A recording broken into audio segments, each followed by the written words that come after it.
Whenever I create a drawing with graphite pencils, I always go through the same steps. There's very much a process that I follow that I find creates some really beautiful and detailed finished drawings. I want to share with you today those steps, and hopefully it will really help you to level up your graphite drawings and make the whole process feel a lot less overwhelming. Now, before we get started with the steps, let's take a brief moment to cover the materials that you'll need. And there aren't a huge amount. First up, you need the right kind of paper. The whole key to drawing realistically with graphite pencils is to build up a series of layers, and we need a paper that can take those layers. So I like drawing on something called Bristol board. This is a lovely and smooth paper. It's quite thick, it feels like card. You'll also need a variety of different graphite pencils in a series of different hardnesses. Now I like drawing with something called matte graphite pencils. These are similar to graphite pencils, but they don't have that same level of shine. Generally speaking, you will need a soft pencil, a medium pencil, and a hard pencil. Now you'll also need a piece of tissue, nothing fancy here, and I'll show you a bit later how we're going to use that. And finally, you'll need a couple of erasers. Now I like using a putty eraser. This is a moldable eraser, so I can mold it into specific shapes so I can erase in a specific way. I also have an electric eraser. This is amazing for adding in fine details and lifting up just small areas of the graphite. So let's get into step number 1. The first thing I always need to do is find a reference photo. Now, because I draw realistically, I always work from a reference. I find this is the best way to create a realistic drawing. Now, when looking for a reference photo, the number one thing you'll need is a good amount of contrast. We need a really good amount of lights, midtones, and dark areas. If you try and draw from a reference photo like this, it's never going to look as good as like this. I also want to make sure the reference photo has a really good amount of detail rather than trying to draw from something blurry or maybe even from a funny angle. So once I've found the right reference photo, I then want to create my sketch outlines. It is so important that the drawing that I create is in proportion. I could have amazing technique with the graphite, but if one area is too big or things are looking wonky, it's never going to look right and it's never going to look realistic. Now, to create an accurate sketch, I like using something called the grid method. This is where I draw a grid on my drawing paper and on my reference photo, and I just draw what's in each individual square. Because then I'm not drawing an orange, I'm drawing a series of shapes, it ends up much more accurate. Once I've drawn everything out, I can then erase those grid lines. I want to have a really nice and light sketch. So that is kind of the setup of the drawing done. I think it'll be easiest if I go through the rest of these steps by showing you how I drew this cake. Such a fun subject. I always love drawing a cake. Now, before I start going through this drawing and the rest of the steps I use for graphite drawings, if you do want to go through this with me in a lot more detail, it is available on my Patreon. I have loads of tutorials in all sorts of different subject matters and in not only graphite pencils, but also colored pencils and watercolor pencils. For every tutorial, I include really in-depth instructions, all of the real-time footage, details of all of the materials I'm using, sketch outlines, and the reference photo. I have some drawings that are a little bit faster like this and some much longer, more impressive drawings like this. Check out the link in the description. So once I've set everything up, I've got my sketch outlines mapped in, I know what I'm drawing. I then want to start off by using the lightest pencil or the hardest pencil. So generally speaking, if I am using normal graphite, I would draw this in with an HB pencil. I'm working here with matte graphite. This is on a slightly different scale. This is the 4B pencil. And literally all I want to do here is be mapping in the key shapes and the key lights and darks. Now, it's so very light that you can barely see it, but I have got my sketch outlines here, so that makes the whole process so much easier. I just want to get a bit of an idea on what will go where. Now, the number one thing I want to be doing here is putting down the pencil really nice and lightly. Because we're going to build lots of different pencils on top of one another, I don't want to be pressing hard. I want the paper to be able to take all of that pencil. So you can see here how lightly lightly I'm pressing. I only need to get a small amount of the pencil down, and that will be enough for me to kind of get my bearings. Now you'll see, because this is quite a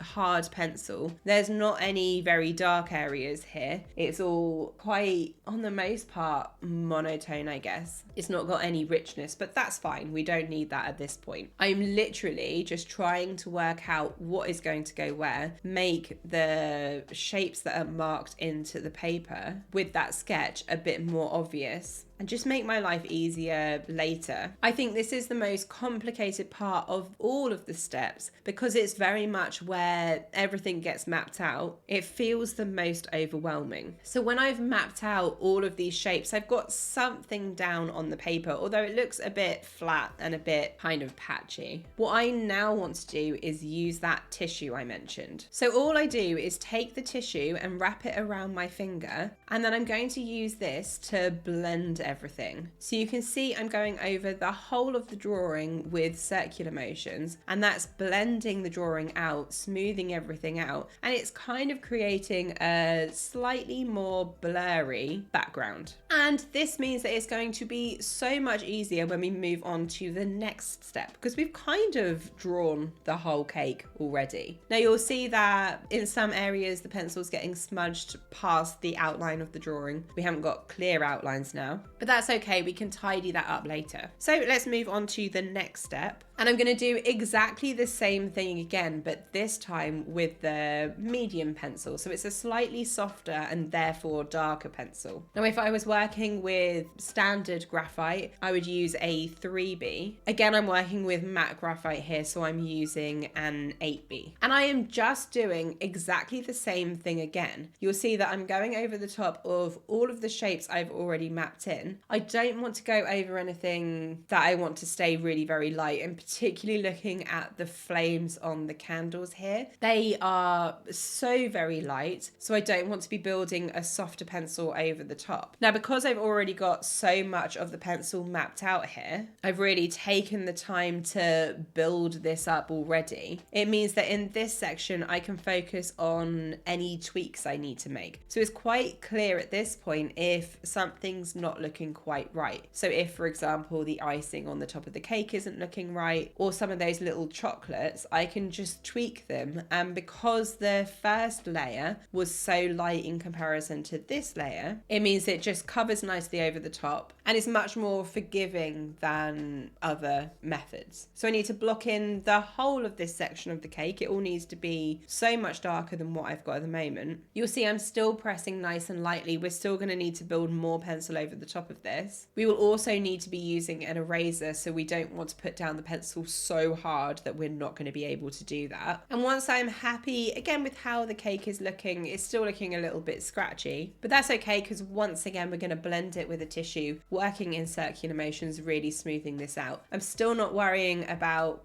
anything being really smudged, because as I say, we will tidy that up shortly. And again, we're left with a very blurry looking but slightly darker cake. Let's move on now to the softest pencil I'm using in this drawing. If I was using standard graphite here, I would use a 5 or a 6B. For the matte graphite, I'm using the 12B, which is the softest pencil I have in the set I own. And I'm now just focusing on putting this pencil over the darkest areas. And actually on this cake, there are quite a few dark areas. Not so much around the top around here, but lower down on the cake, particularly on this kind of drippy icing, it really needs a lot of the color built up, or a lot of the shading built up. But I still don't want to be tempted to press hard here. I still want to be pressing nice and lightly, because we are once again going to blend this. So I don't need to do anywhere near as much blending now. The softer the pencil, the easier it is to blend. And then I have my drawing all marked out. It's looking nice and rich. What I now want to do is add back in all of the light areas that I've lost by blending. So I'm starting off here with my putty eraser. As I mentioned, we've got two different erasers. First up, I can use the putty eraser in a variety of different shapes by molding it into different shapes to tidy up all around the edge. So you can see I've created a slightly flatter eraser to go in between these candles. And I generally want to tidy up around the edge. So from here, I'm also going to use this eraser to just lift some color on some of the, I think they're little chocolates on the top of the cake. They actually need to be a lot lighter than what they are at the moment. So what I like to do is mold the eraser into generally a slightly pointy shape, and I can just gently dab or gently brush it against the graphite, and you can see it actually quite easily lifts quite a lot. So I'm remolding it into a different shape and can add a little bit of extra light in a few areas around here, generally down the side of the candles. The reason I like to use two different erasers, you'll see in a second when we start using the electric eraser, it creates much harsher lines. It's possible to be a lot more detailed with it, but this eraser is definitely softer. So I'll work around dabbing this eraser any areas that I think should be made a little bit lighter and have maybe got too dark from the blending with the tissue. And then let's do the same with the electric eraser. So I particularly need to be lifting some of the graphite around these drips. They've got some shines along here that have definitely been lost through that blending. You can see how much harsher this is with adding in these lines. It's not a bad thing. In some areas I need it, like around these drips, but it's just something to bear in mind. So once I filled in all of the electric eraser parts, I'm just going to go back to the putty eraser, any areas that I think still need to be a little bit lighter. And then my final step is to go back to that darkest or softest pencil, so either the 6B or the 12B, depending on which graphite, and add in not only the darkest parts, make everything a bit richer, but also add in any final details. So at this point, once I've added that light back in and I've used the erasers, I won't be going back to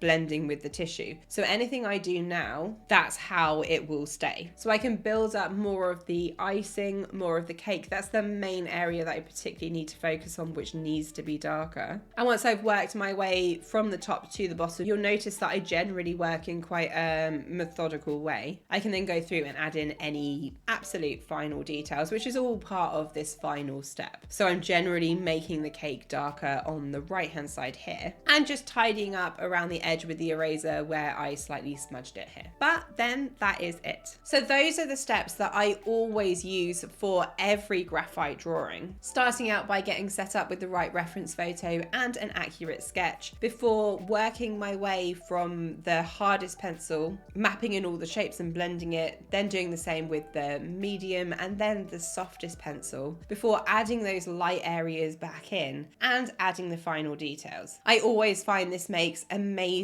drawings. Now remember, if you want to go through this with me in a lot more detail, it is available on my Patreon. Happy drawing, guys, and I'll see you in the next one.